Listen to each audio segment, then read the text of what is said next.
아니거든요. 일론 머스크가 세상에서 제일 유명한 남자가 아닌가 싶긴 해요. 특히 이제 두 가지 이벤트가 크게 있었잖아요. 미 로봇, 이제 스페이스 X. 그리고 일론 머스크가 그래도 제가 생각할 때는 과거에는 약간 사기꾼이다라고 말을 많이 했었지만 이제 확실히 그런 분위기는 조금 많이 줄어든 것 같긴 해요. 소위 CEO 리스크라고 많이들 표현을 하잖아요. 이 주식을 뭐 사고 싶지도 않다라는 사람도 많고, 실제로 미국 사람들 중에서는 아, 나 테슬라 차 좋아하는데 일론 머스크 때문에 테슬라 차 안 살래 라고 하는 사람들도 꽤 있다고 하더라고요. 이제 한국 사람들만 느끼는 게 아니라 전 세계적으로 그런 분위기가 있다라고 생각을 하는데, 근데 사실 최근에 또 정치적인 또 약간 그런 배팅도 있었잖아요. 그래서 사실 그런 부분에 있어서는 또 단점이라고 생각될 수밖에 없는 부분이 있는데, 그럼 그거에 대해서는 혹시 어떻게 생각하는데? 제가 봤을 때는 본인도 굉장히 좀 편차가 큰 스타일인 것 같고, 근데 또 가지고 있는 기업들 자체가 그 사람한테 영향을 좀 많이 받는 스타일이에요. 당장 지금 되어 있는 기술 가지고 성숙된 산업이 아니라 새로운 걸 계속 해야 되는데, 거기 수장이라는 사람이 어떤 로드맵을 가지고 지켜나가고 있는가가 제일 중요한데, 이 사람 자체가 되게 리스키하고 되게 변동이 심한 사람이다 보니까 당연히 투자하고 싶은 사람들한테서는 당연히 위험 요소라고 볼 수도 있죠. 그 위로봇 이벤트도 사실 되게 시장에서 관심이 되게 많았었잖아요. 많은 사람이 아마 주가가 상승할 수 있는 이제 기업 가치에 득이 될 수 있는 캐털리스트로 여기는 경우가 좀 많았을 것 같은데, 오히려 이제 실망 매물처럼 한 10% 가까이 급락세가 좀 나타났는데, 여기에 대해서 좀 어떻게 봤어요? 그 이벤트에 대해서. 애티튜드 차이가 좀 큰 사람이고, 그 전에 사실 어닝콜에서 말할 때나 봤을 때는 조금 자신이 없고 좀 주눅 들어 있고 뭔가 자기 계획대로 뭐가 잘 안 되고 있나? 이런 거에 대한 저도 우려가 들 정도였거든요. 외신에서도 그런 부분이 이야기가 나온 적도 있긴 하죠. 근데 이제 사실은 이번에 위로봇 행사 봤을 때는 나왔을 때 파티에 오신 여러분들 환영합니다 이러면서 다들 환호성도 있고 뭐 농담도 하고 막 그 제스처 자체가 굉장히 자신감 있어 보였고, 그래서 아, 그전하고는 뭔가 조금 톤이 좀 바뀌었다? 또 너무 좋게만 볼 수는 또 없는 게 뭐 사이버캡이랑 그다음에 로보벤, 그다음에 옵티머스 다음 세대, 이 얘기를 세 가지를 했는데, 사실 사이버캡 얘기를 하면서 이제 뭐 처음에 2026년 중에는 우리가 내놓을 거야 라고 했다가, 아 근데 난 좀 낙관적으로 얘기하는 편이 있으니까 2027년 전에 내놓을게 라고 하긴 했는데, 사람들은 그것도 일론 머스크 타임이다 이러면서 거기서부터도 더 늦어질 수도 있다. 늦어질 수도 있다 이런 얘기를 하더라고요. 근데 사실은 저는 이런 얘기보다는, 그러니까 어차피 머스크 타임 우리 있는 거 다 아니까 오히려 더 중요하게 얘기를 해야 되는 거는, 사이버캡 얘기를 하면서 머스크가 무슨 얘기를 같이 했냐면, 사이버캡이 나오면 한 사람 여러 대의 사이버캡을 함대처럼 꾸리면서 새로운 비즈니스 모델을 만들 수도 있을 거다.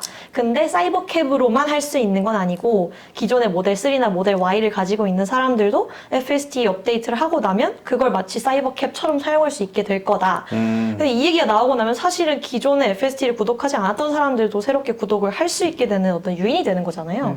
그래서 사실은 직접적으로 돈이 더 빨리 되는 거는 어쩌면 FSD 구독률 증가라고 봐야 되지 않나, 이런 생각이 좀 일단. 그러니까 신차가 판매되는 것도 당연히 있겠지만, 신차가 생산돼서 판매되는 것도 중요한데, 이 FSD가 실제로 그런 기능을 구현할 수 있으면 기존 차량의 판매량이 증가할 수 있는 게 오히려 좀 주목해봐야 되는 이벤트지 않을까, 뭐 이런 얘기인 거죠. 그러니까 투자자들이 듣고 싶었던 거는 약간 그런 거 맞죠. 그러니까 FSD 구독률 진짜 잘 올라가고 있냐. 그다음에 그 좀 저가형 모델, 그러니까 보급형 모델이 좀 나왔을 때 주가가 좀 반응했던 과거 시기가 있었으니까 모델 2라든가 모델 2.5라든가 이런 것들에 대한 이야기를 해줬으면 했는데, 이런 타임라인이 전혀 안 나오고 갑자기 조금 더 뒤에 얘기 2026년 혹은 2027년에 나올 만한 차량을 얘기하니까 좀 답답했던 것 같은데, 사실 모델 2라든가 이제 FSD 구독 관련된 거는 이제 테슬라 어닝콜에서 곧이죠.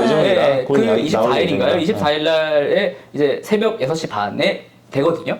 그때 얘기들이 오고 갈 거기 때문에. 안 나오면. 예?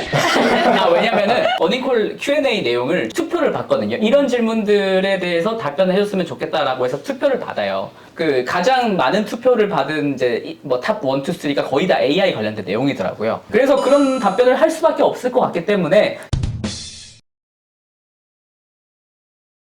옵티머스는 어땠어? 옵티머스로도 사실 논란이 제일 많이 나는데, 이거 사기 아니야? 이거 니네 원격 조정했잖아. 이거 그쵸, 옵티머스 그쵸. 성능 맞아? 이 얘기 나왔지? 그 영상 중에 보면은 누가 물어봐요. 너 사람이 조정하는 거 아니야? 라고 하니까 자기 사람의 도움을 받고 있다라고 얘기를 하기도 해요. 그 사람이 조정하는 부분과 조정하지 않는 부분 조금 구별해서 봐야 되는데 사실 걷고 이렇게 움직이고 하는 기본적인 메커니즘 자체는 로봇이 하는 건데 뭐 예를 들어서 사람과 대화를 한다든지 뭐 이걸 실시간으로 대답하는 그런 시스템은 아직은 구현이 좀 덜 돼 있다 보니까 그걸 사람이 이제 주로 전담해서 하는 거고 모델이 그렇다고 아예 안 움직이고 있는 건 아니잖아요. 그러니까 행사 성격상 미래에 우리가 이런 것까지 할 수 있게 될 거야를 보여주고 싶은 행사기 때문에 텔레 오퍼레이션을 썼다라는 걸로 봐야 되지 기술력이 없어서 텔레 오퍼레이션으로 약간 분치를 좀 하려고 했다라고 보기에는 좀 어렵지 않나. 그 텔레 오퍼레이션이 뭔지 잘 모르시는 분들이 있는데 아. 그 영화 리얼스틸이라고 있어요. 근데 인간이 복싱을 하면은 로봇도 똑같이 복싱을 하거든요. 원격 조정? 원격 조정 그렇게 하는 거예요. 위로봇 행사에서 사람들이 다 이거 텔레 오퍼레이션이다, 원격 조정으로 한 거다 하고 하는 비판이 있으니까 그걸 의식했는지는 모르겠는데 며칠 있었지. 뒤에 X에다가 공식 계정으로 그 영상을 하나 올렸더라고요. 자율 보행으로 로봇이 직접 걷는 것들과 그 직원들이 뭐 달라고 하면은 실제로 로봇이 건네주는. 근데 그걸 보니까 확실히 텔레 오퍼레이션을 안 써도 어느 정도는 상호작용이 가능하다. 근데 저도 그 영상을 봤는데 이렇게 하면 이런 걸 원했는데 이건 못 하더라고. 그러니까 텔레 오퍼레이션을 안 쓰면은 완벽한 상호작용은 어렵다라는 게 저는 아직은. 어느 정도 힌트를 얻었거든요. 또 사람들이 너무 비판하는 것처럼 전부 다 원격 조정으로 한 건 아니다라는 거죠. 좀 나눠볼 필요가 있는 건 분명히 있는 것 같아. 그러니까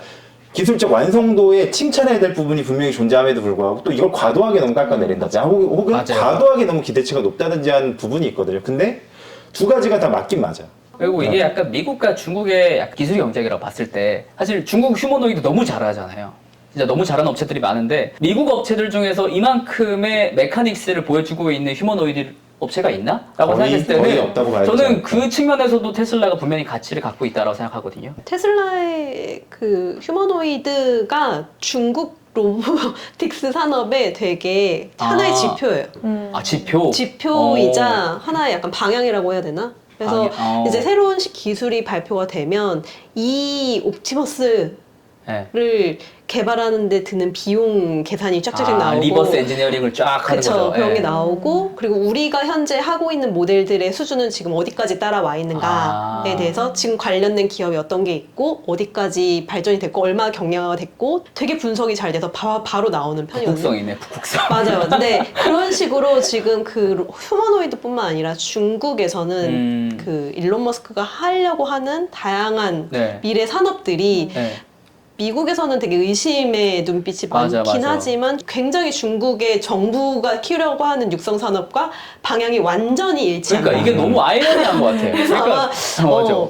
일론 머스크가 중국인이면 좋겠다라고 생각하는 사람 되게 많을 것 그러니까 같아요. 미국에서는 오히려 약간 일론 머스크가 약간 미움털이 박힌 부분도 분명히 있고 실제로 스페이스X에서 로켓을 쏘는 것보다 이제 규제를 해결하는 게 더 시간이 오래 걸린다라고 하는 부분이 있거든요. 근데 중국에서는 그게 아니라 이 사람은 배우려고 지금 엄청나게 따라가려고 오히려 한다는 거잖아요. 규제가 있던 것들을 일론 머스크 때문에 풀어준 것도 되게 많잖아요. 오. 왜냐하면 예전에 2019년, 2018년에 상하이 기가 팩토리를 맞아. 건설할 때도 원래 외자 기업의 지분이 100%가 절대 그쵸. 안 되는 건데 네네네. 그거를 일론 머스크한테만 허용을 해줬고 이런 그때 이유가 식으로 있을 거 아니에요, 그게. 그럼요. 경제 그때같이 미창 촉발이라든지. 총리 그때가 상하이시 당서기일 때. 당서기 시절에 네. 그래서 그런 측면을 봤을 때는 이제 일론 머스크는 중국인들, 중국 정부가 네. 사랑하는 미국 기업인 2위 정도. 2위 정도. 네. 1위는 빌 게이츠.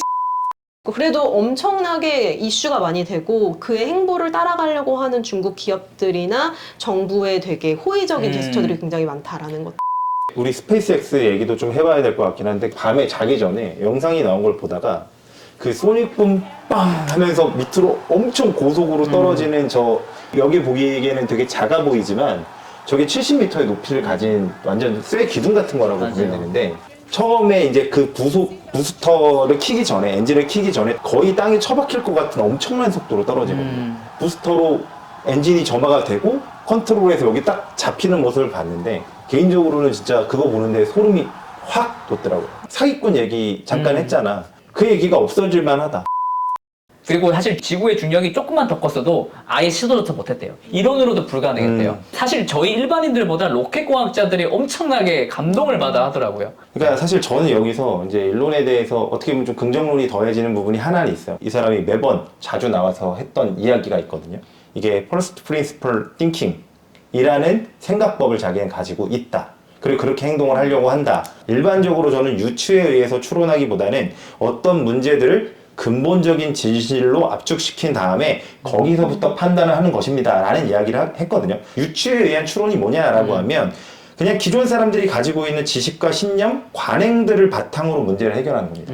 저희도 일할 때 원래 내가 좀 잘했던 방식 이렇게 좀 수정해보고 저렇게 그쵸. 수정해서 하기 마련인데 일론은 그렇게 하지 않고 여기다가 끊임없이 질문을 한다고 하더라고요. 이게 진짜야? 정말이야? 이걸 끊임없이 이야기를 하는데 자율주행도 하나의 케이스로 저희가 좀 지켜볼 필요가 있는데 그 짐 켈러라고 유명한 사람 있잖아요. 일론 머스크랑 자율주행 칩을 만들었던 케이스에서 일론이 짐 켈러한테 요구한 상황이 뭐였냐면 대중이 큰 부담 없이 자율주행 기능을 썼으면 좋겠습니다 라고 얘기를 했어요. 라이다를 안 쓴다. 레이더도 뺐다. 근데 그러면 왜 뺐을까에 대한 고민이 여기서부터 시작된다고 보거든요. 큰 부담 없이 자율주행 기능을 수행해야 한다. 그러면 이제 이 사람은 생각을 했겠죠. 자율주행 기능에서 필수적이 꼭 있어야 되는 거.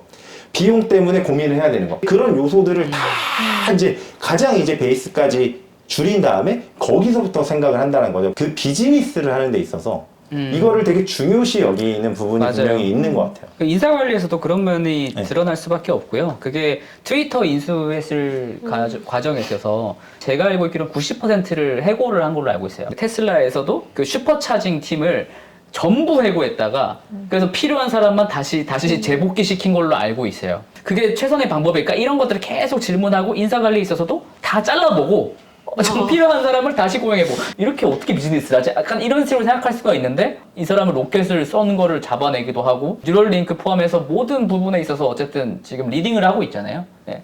그런 면에서 우리가 긍정적으로 평가할 수 있는 부분밖에 없지 않나라고 생각이 들고 있습니다. 사실 네. 방금 얘기한 것처럼 그래서 비즈니스에서 하는 지금 당장은 조금 이해가 안 되는 어떤 행동들 정말 그 끝에 가서 확인을 해야 될 수도 있기는 해요. 논박의 이슈는 있다고 생각을 하지만 왜 이런 의사결정을 했는가라는 부분이 중요하다라고 보고 기업 경영도 그런 식으로 하고 있다라고 개인적으로 좀 생각을 합니다. 타임라인이 틀린 게 진짜 큰 게 틀린 게 몇 번 있었어요. 꽤 많았지. 예를 들면 로보택시가 2019년에 된다고 했었던 맞아. 것 같아요. 긍정적이어도 너무 긍정적이었던 거고 로드스터라고 스포츠 완전 스포츠카 있잖아요. 그것도 내놓는다고 했다가 기억도 안 나는 정도예요. 조용히 묻혔죠. 그리고 4680도 사실 2020년 배터리 데이 때인가 그때 했었는데 타임라인이 지금 이제야 좀 대량 돌아가는 생산되고 거. 있잖아요. 지금 4년이 걸렸잖아요. 어쨌든 미뤄지긴 했지만은 이뤄내고 있잖아요. 예. 그리고 그걸 시장이 점차 인지하는 과정이라는 생각을 하고 있고 그래서 저는 이 타이밍에 있어서 그 레리 앨리슨 오라클 회장님 그 할아버지가 이런 말을 하더라고요. 지금 월스트리트 뭐 이런 사람들이 비판을 할 때 일론 머스크는 믿을 수 없는 사람이다. 이 사람 말 믿고 어떻게 테슬라나 뭐 이런 거 투자를 하느냐. 근데 레리 앨리슨은 그 사람한테 물어본대요. 너 누군데? Who are you? 너 뭐 돼? 아 진짜 너 뭐 돼? 저 사람은 로켓을 하늘에 쐈다가 다시 잡는 사람이야. 너는 뭔데? 근데 그 말을 들었을 때 저도 할 말이 없더라고요. 믿을 수밖에 없는 지금 상황으로서 지금 어떠한 결과물들을 내고 있으니까 그런 이제 할아버님의 말씀을 새겨들어야 되지 않나. 근데 그럼에도 불구하고 사실 조금 더 불편한 지점이 있기는 한 게 약간 정치적인 것 같아요. 그렇죠. 얘기했지만 네. 우리나라의 기업인들이 정치적인 이야기들을 거의 안 하고 있는 것들도 약간 영향이 있긴 하고 이게 미국적 특색으로 봐야 맞아요. 되는가 불편한 부분이 생기긴 한다. 한국적인 상식은 아니에요, 확실히. 이제 향후에 우리가 지켜봐야 되는 머스크 타임 그리고 또 이런 것들이 지켜질지 이런 거에 대해서 어떻게 보세요? 근데 저는 이제 머스크 타임에 대해서 조금 그래도 긍정적으로 또 바뀐 건 뭐냐면 9월 달에 얘네들이 뭐 하겠다고 했던 리스트들이 쫙 있어요. 이 사이버 리스트. 트랙에도 FSD를 등록을 어. 하고 그 한 10가지 업데이트 사항들이 있었거든요. 그걸 다 지켰어요, 이번에는. 그 업데이트 바로 밑에 보면은 내년 1분기에 중국 FSD, 그 다음에 유럽 FSD 얘기가 있거든요. 내년 상반기에 그리고 모델 2에 대한 그런 이제 출시 얘기도 있잖아요. 그런 것들이 제가 가장 중요한 타임라인이지 않을까? 어쨌든 투자자들 입장에서 제일 중요한 얘기니까요. FSD와 모델 2. 네. 네, 실적 시즌에 뭐 모델 2하고 FSD 얘기 나오는 거 뭐 잘 체크해 보면 될 것 같아요. 네.